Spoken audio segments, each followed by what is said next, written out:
Hey guys, welcome to our YouTube channel. Oh sorry for this noise यार, बगल में थोड़ा कंस्ट्रक्शन वर्क हो रहा है इसलिए ये आवाज़ें आ रही थी. हाँ, so welcome to our YouTube channel फाड़ू प्रैक्टिस. ओके, हम लोग जो सीरीज़ कर रहे हैं एसएससी जेई कन्वेंशनल क्वेश्चंस की, उसी में आगे बढ़ते हैं और आज हम लोग कन्वेंशनल क्वेश्चंस जो एनवायरमेंटल इंजीनियरिंग के आए हुए हैं हमारे एसएससी जेई मेंस पेपर में, वो 2010 के क्वेश्चंस आज हम डिस्कस करेंगे. Okay, so here is first question और ये क्वेश्चन है 12 मार्क्स का. ऑलराइट, और गाइज ये क्वेश्चन हम एक बार पहले भी कर चुके हैं, बस हमें उसके स्टेप याद रखने हैं और आज आपका इसका रिविजन भी हो जाएगा कि ये क्वेश्चन एक बार और हम कर चुके हैं.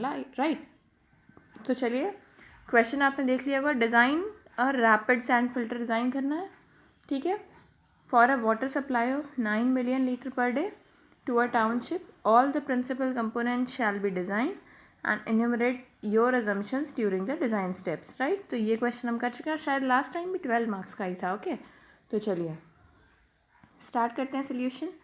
वाटर सप्लाई कितनी है? 9 million litre per day. Assume 5% daily water required to be kept as wash water and each back wash period कितना लेते हैं? 30 मिनट्स का. और रेट ऑफ फिल्ट्रेशन भी अज्यूम करते हैं हम लोग 6000 लीटर पर आवर पर मीटर स्क्वायर. ठीक है ना. Since rapid sand filter design to meet the requirement of maximum daily demand plus back washing, है ना, तो हमने क्या करेंगे, मैक्सिमम डेली करने, ये एवरेज डेली डिमांड को मैक्सिमम करने के लिए क्या करेंगे, 1.8 से मल्टीप्लाई करते हैं. और 1.05 क्यों किया? क्योंकि 5% वाटर हमने बैक वॉश के लिए लिया है. राइट, और यहाँ पे ये लिखा भी, ये लास्ट टाइम भी मैंने कराया था, मुझे याद है. Maximum daily demand is equal to 1.8 times of average daily demand. Right, so ये amount of water to be filtered कितना आ गया? 17.01 mld. ठीक है, so total amount of water to be filtered in time कितना हुआ हमारे पास? 24 घंटे हैं. 24 माइनस आधा घंटा क्यों किया है? क्योंकि आधा घंटा टाइम हमारा बैक वॉश में जाएगा, तो वो टाइम तो फिल्ट्रेशन में यूज़ नहीं हुआ, तो उसको माइनस कर देंगे, यानी 23.5 आवर हमें फिल्ट्रेशन के लिए मिल रहा है. नाउ डिज़ाइन डिस्चार्ज कितना होगा गाइस? जो average water to be filtered litre per day में अपॉन टाइम, तो कितना आ गया लीटर पर आवर में? ये हमारा आ गया डिज़ाइन डिस्चार्ज. ओके, और प्लान एरिया क्या होगा? जो हमने ये अज्यूम किया था rate of filtration 6000 litre per hour पर मीटर स्क्वायर अज्यूम किया था. राइट, सो यहाँ पे इससे डिवाइड कर देंगे डिज़ाइन डिस्चार्ज को, तो प्लान एरिया आ जाएगा. ये देखो लीटर है तो इसको ये मीटर क्यूब में हो जाएगा ना, तो ये हमारा आ गया plan area. Okay, plan area आ गया यहाँ से कितना? 120.64 मीटर स्क्वायर. और नंबर ऑफ ऑपरेशनल यूनिट्स का मैंने कहा था ये फॉर्मूला आपको याद करना है, 1.22 रूट क्यू इन mld, है ना. तो क्यू की वैल्यू हमारी कहाँ है? ये आई है 17.01 मिलियन लीटर पर डे, है ना. So n is equal to number of operational units कितने आ गए हमारे? 1.22 root Q is in mld, तो it will be 5.03. Right, so हम क्या अडॉप्ट करेंगे? We will be adopting 6 numbers of operational unit and 1 unit is kept as stand by. ठीक है ना, इनमें से 1 यूनिट को हम क्या लेंगे? Stand by. ठीक है, तो साइज ऑफ 1 यूनिट क्या होगा? जो टोटल प्लान एरिया हमारा आया है 120.64 मीटर स्क्वायर, यह है ना प्लान एरिया, दिस वन. तो इस प्लान एरिया को नंबर ऑफ फिल्टर्स से डिवाइड कर देंगे, तो एक फिल्टर का एरिया आ जाएगा, इट इज़ 20.167 मीटर स्क्वायर. और हमें पता है कि रैपिड सैंड फिल्टर में हम लेंथ को क्या अडॉप्ट करते हैं, ये भी हमारा अजम्पशन है. राइट, तो उसमें लिखा है ना, अजम्पशंस काफ़ी अच्छे से क्लियरली मेंशन करने हैं. तो हमारा अजम्पशन क्या है? Length is equal to 1.25 times of width. Right, so यहाँ से L इंटू बी एरिया में रखेंगे और इधर से कैलकुलेट करने पे B इज़ वॉट 4 मीटर और L कितना आया हमारा? 5 मीटर. राइट, तो एक पार्ट हो गया. अब देखो, अब इसके बाद क्या डिज़ाइन करते हैं? मैनीफोल्ड डिज़ाइन करते हैं. सो हमने मैनीफोल्ड के लिए ये डायग्राम ड्रॉ करते हैं और इसकी लेंथ हमारी आ गई है 5 मीटर की, है ना, और विड्थ हमारी कितनी आई है? 4 मीटर. और मैनीफोल्ड की स्पेसिंग कितनी हम लोग लेते हैं? एज्यूम करते हैं 0.3 मीटर. ये लास्ट टाइम भी करा था हमने. आप ये अजम्पशन से एक बार नोट कर लो. ऐसे ऐसे देखो, मैं बताती हूँ आप कैसे अपने नोट्स बनाएंगे कन्वेंशनल के जब नोट्स बनाएंगे तो पहले अभी आप सारे प्रीवियस ईयर्स देख लो. ठीक है, मैं करा रही हूँ सीरीज़ हर रोज़. फिर उसके बाद आप क्या करो, देखो जो क्वेश्चंस डेली बेसिस पे मतलब जो क्वेश्चंस रिपीट हो रहे हैं तो उनका एक क्वेश्चन कर लो और उसके जो इम्पोर्टेंट पॉइंट्स हैं जैसे अजम्पशंस हो गए या जो भी आपको डायग्राम्स हैं या स्टेप्स हैं वो आप स्टेप वाइज नोट कर लो और सिर्फ उनको रिवाइज करो, बाकी न्यूमेरिकल वैल्यूज़ तो चेंज होंगी, right. So spacing between lateral कितनी होगी guys? 0.3 metre. Okay, now number of laterals का फॉर्मूला हमने देखा है क्या है, 2 टाइम्स एल, लेंथ कितनी है टोटल हमारी फिल्टर की, upon spacing between laterals plus 1, तो यहाँ से कितना आ गया 36 आ गया नियर अबाउट, राइट ना। फिर एजम्पशन एक होगा, total area of perforations on all laterals taken together is 0.3% of filter area. तो फिल्टर, एक फिल्टर का एरिया कितना है 4 × 5 और इसका 0.3% total area of perforations on all laterals, ठीक। So area of perforation on one lateral कितना होगा, है ना। टोटल 36 लेटरल है तो एक लेटरल पे कितना होगा, this by 36, this is the area of perforations on one lateral. अब हम क्या अडॉप्ट करेंगे, 12 mm परफोरेशंस अडॉप्ट करेंगे, ये भी हमारा असम्पशन है, लास्ट टाइम भी यही दिया था 12 mm। तो आप याद कर लो कि यही लेना है जब भी filter sand rapid sand filter design करना है तो आपको परफोरेशंस कितनी लेनी है, 12 mm, ठीक। फिर असम्पशन क्या है, area of one lateral, area of one lateral is equal to 2 times the cross sectional area of perforations on it। तो area of one lateral क्या है guys, area of one lateral हमने ऊपर calculate किया था, π/4 × 5l का square, ये area of one lateral है ना, is 2 times the area of perforations on it. तो एक लेटर पे परफोरेशंस का एरिया कितना है, इतना, तो दिस इज 2 टाइम्स, तो लेटरल का डाया कितना आ गया हमारा 0.07 मीटर, राइट। तो इससे हमें लेटरल डिज़ाइन हो गए ना, लेटरल डिज़ाइन हो गए। अब मैनीफोल्ड डिज़ाइन करेंगे और परफोरेशन हमने 12 mm अज्यूम ही कर लिया है, ठीक है। तो देखो सबसे पहले हमने क्या किया, रैपिड सैंड फिल्टर जो है वो डिज़ाइन करना है।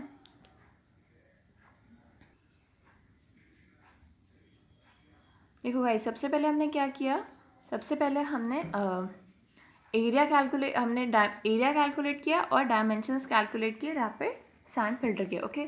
देन नंबर ऑफ लेटरल्स और ये सब फाइंड किया, परफोरेशंस को 12 mm हमने अजम्पशन दिया और देन हमने लेटरल का डिज़ाइन किया, लेटरल का डायमीटर फाइंड किया, दैट इज़ कितना आया हमारा 0.07 मीटर, यानी 7 सेंटीमीटर का एक लेटरल है और 36 लेटरल्स हैं, ऊपर कैलकुलेट करा नंबर ऑफ, ठीक।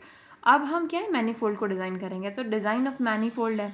अब क्या है, assuming cross sectional area of manifold is equal to twice cross sectional area of lateral range, तो π/4 × 5m का square is equal to 2 × total cross sectional area of laterals, ठीक है। तो यहाँ से हमारा मैनीफोल्ड का डायमीटर आ गया 0.6 मीटर, यानी 60 सेंटीमीटर मैनीफोल्ड है का डाया है, ठीक है ना।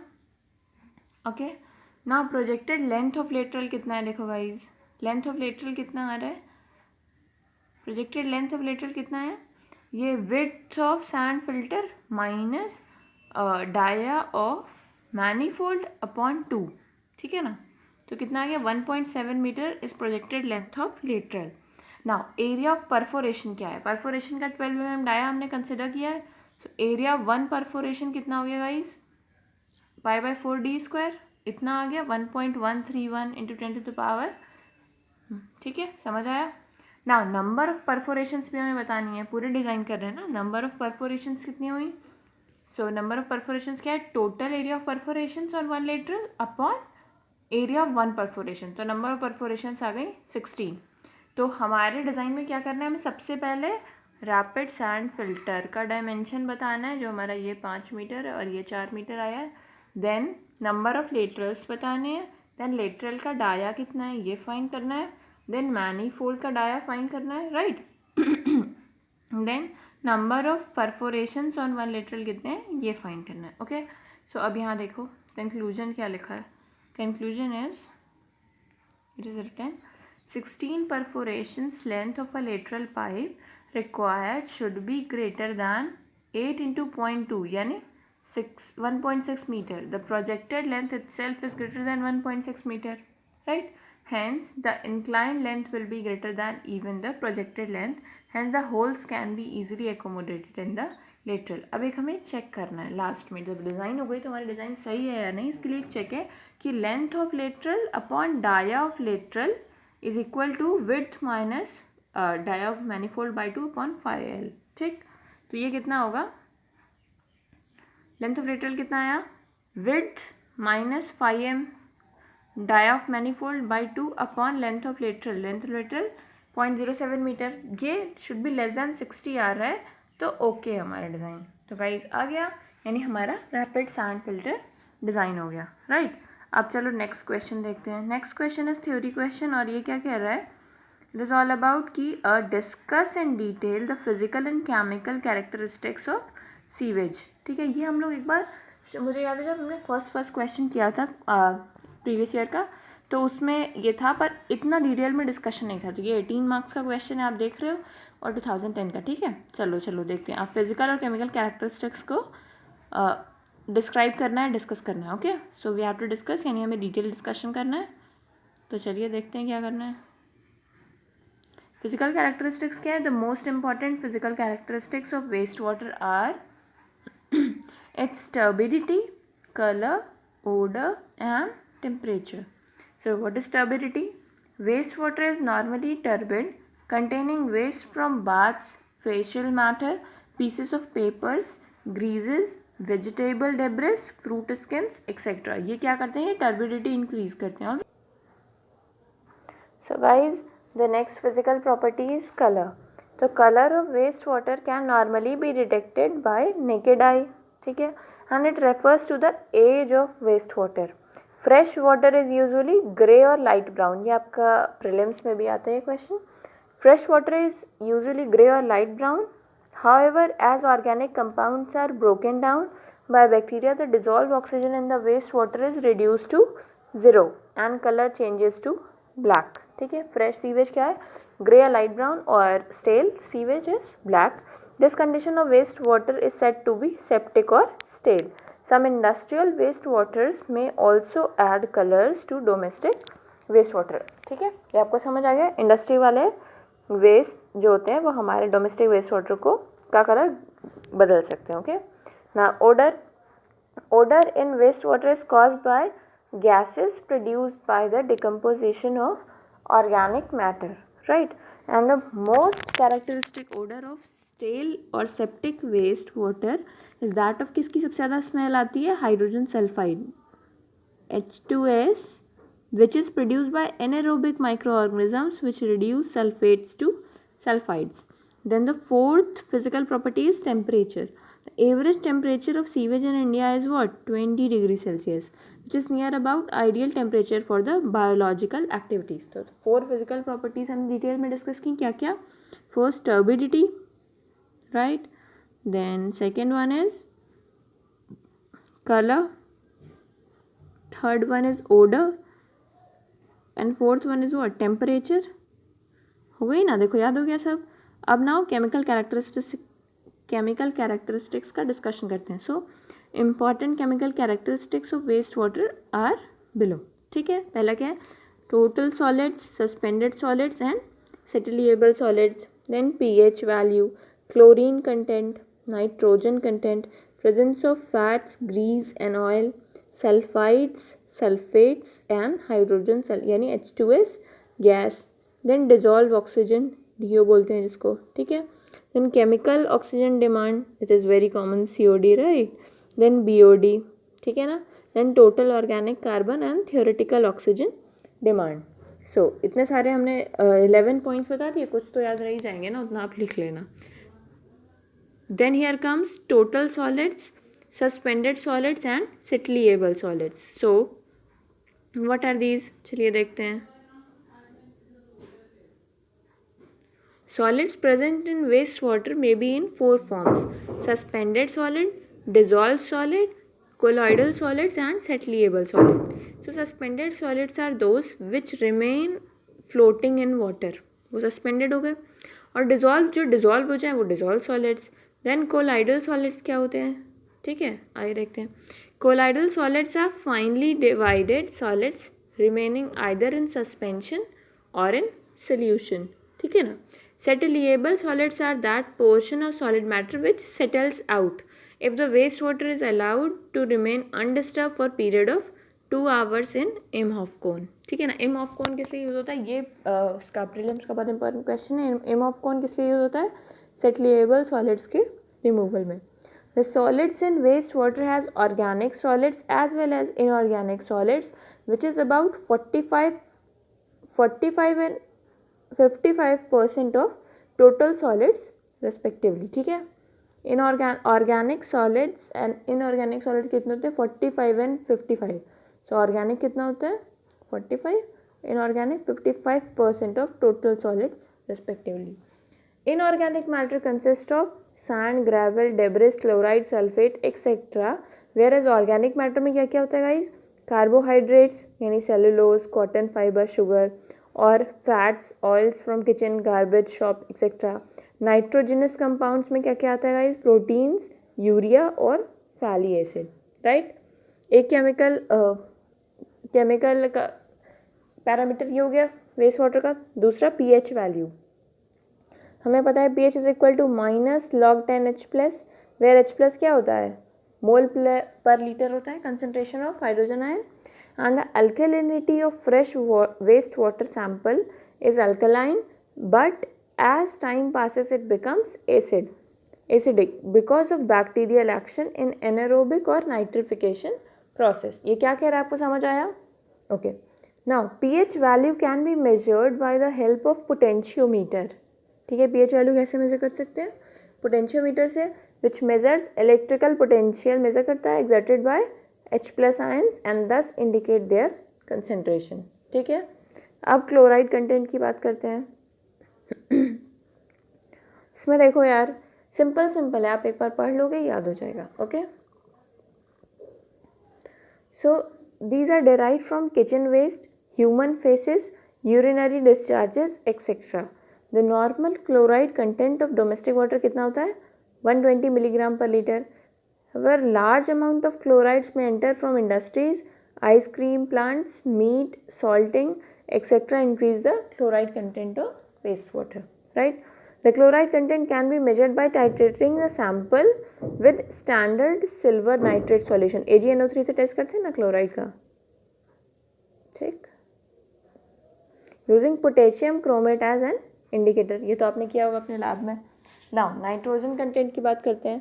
The presence of nitrogen in waste water indicate presence of organic matter. क्या बोल रहे हैं, अगर हमारे वेस्ट वाटर में नाइट्रोजन का प्रेजेंस पाया जाता है, इट मीन्स कि उसमें ऑर्गेनिक मैटर है. And may be found in किस फॉर्म में होता है, फ्री अमोनिया या अमोनिया नाइट्रोजन. ठीक है. और अगर इस फॉर्म में तो क्या बोलेंगे, रीसेंट पॉल्यूशन. एल्ब्यूमिनाइड नाइट्रोजन या ऑर्गेनिक नाइट्रोजन है तो indicates quantity of nitrogen before decomposition has started, है ना. और अगर नाइट्राइड्स हैं तो पार्टली डिकम्पोज्ड कंडीशन में हमारा सीवेज है. ठीक है ना. ये क्वेश्चंस प्री के लिए इंपॉर्टेंट हो जाते हैं. और अगर नाइट्रेट्स हैं तो ओल्ड पोल्यूशन यानी फुल्ली ऑक्सीडाइज्ड. समझ आया. फ्री अमोनिया है मतलब रिसेंट पोल्यूशन है. अगर एल्ब्यूमिनॉइड या ऑर्गेनिक नाइट्रोजन है मतलब डिकम्पोजिशन स्टार्ट होने की पहले वाली स्टेज का सीवेज है हमारे पास. और अगर नाइट्रेट्स हैं तो पार्टली डिकम्पोजिशन हो चुका है. राइट. और अगर नाइट्रेट्स के फॉर्म में नाइट्रोजन मिल रहा है तो क्या है, ओल्ड पोल्यूशन है यानी फुल्ली ऑक्सीडाइज्ड है. Right guys. सो अभी इसमें बहुत सारे केमिकल पैरामीटर्स का डिस्कशन है. मुझे लगता है सारे ही किए हैं. आप कुछ भी, आप इनमें से 4 या 5 जैसे मार्क्स के हिसाब से उतना लिख लोगे तो that will be sufficient. Right. Now presence of fats, oil, grease. ठीक है ना. alcohol और glycerol with fatty acids. और क्या है, the amount of fat and grease in wastewater sample can be determined by, कैसे determine करेंगे, ये process दिया हुआ है. ठीक है. ये आप पढ़ लोगे, ये सब नोट कर लो. ओके. देन हम बात करेंगे सल्फाइड, सल्फेट और हाइड्रोजन सल्फाइड गैस की. ठीक है. इसको थोड़ा देख लो. These are formed due to decomposition of various sulfur containing substances present in water. ठीक है. सो वो सारी स्टोरी आप पढ़ लोगे. फिर देखो the initial decomposition is associated with, देखो इसमें H2S का फॉर्मेशन होता है. कैसे, सल्फेट कंपाउंड्स कैसे आते हैं पानी में, जो सब्सटेंसेस हैं सल्फेट कंटेनिंग वो आती हैं और उनका डिकम्पोजिशन होता है जिससे हाइड्रोजन सल्फाइड गैस जनरेट होती है which is very bad smelling. इसका ऑर्डर कितना बहुत बुरा होता है और इसीलिए हमको सल्फेट का प्रेजेंस पानी में अपने सीवेज में पता चलता है। Okay, then comes dissolved oxygen यानी DO जिसको हम बोलते हैं it is required for respiration of aerobic micro organisms, है ना। So dissolve oxygen fresh waste water किस पे डिपेंड करती है? टेम्परेचर पे। If temperature of sewage is more, DO content कितना होगा? लेस। मैक्सिमम DO कितनी हो सकती है? उसको क्या कहते हैं? सैचुरेशन डिजॉल्व ऑक्सीजन, ठीक है ना। Dissolved oxygen less than 4 ppm is detrimental to survival of fish, यानी फिश के सर्वाइवल के लिए 4 ppm तो होनी ही चाहिए, right. DO content of waste water determined by कौन से मेथड से डिटरमाइन करते हैं? ये भी प्रीलिम्स का क्वेश्चन है। विंकलर्स मेथड से डिटरमाइन करते हैं, राइट। नाउ COD, फिर थियोरेटिकल ऑक्सीजन डिमांड और देन टोटल ऑर्गेनिक कार्बन, है ना। तो ये हमें देखना है।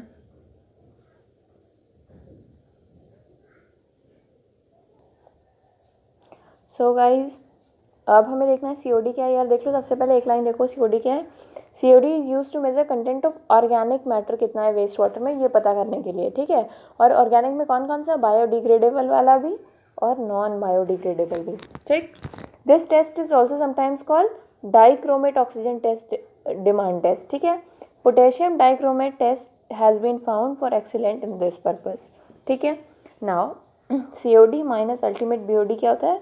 Non biodegradable organics. फिर हम क्या देखेंगे? थियोरेटिकल ऑक्सीजन डिमांड क्या है ये। उसके बाद एक टोटल ऑर्गेनिक कार्बन और है, ठीक है ना।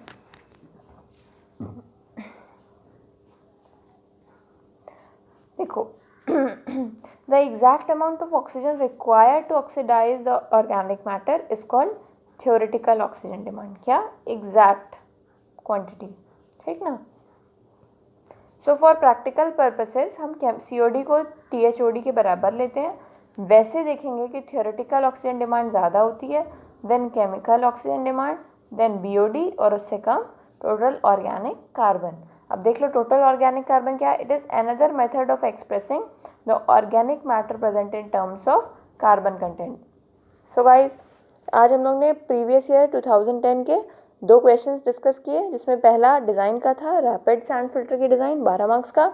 दूसरा 18 मार्क्स का था जो कि थ्योरी था, जिसमें हमें फिजिकल और chemical parameters of waste water का डिस्कशन किया। सो आई होप आप सबको ये सब समझ आया हो और आपके लिए यूज़फुल भी रहा हो। Meanwhile please do like share subscribe my channel. और आप और कौन कौन सी सीरीज़ चाहते हैं similar like SSC JEE mains previous year question papers? So comment करके कमेंट बॉक्स में ज़रूर बताइए। और घर में रहिए, स्वस्थ रहिए, खुश रहिए, मस्त रहिए। Stay home, stay safe, take care.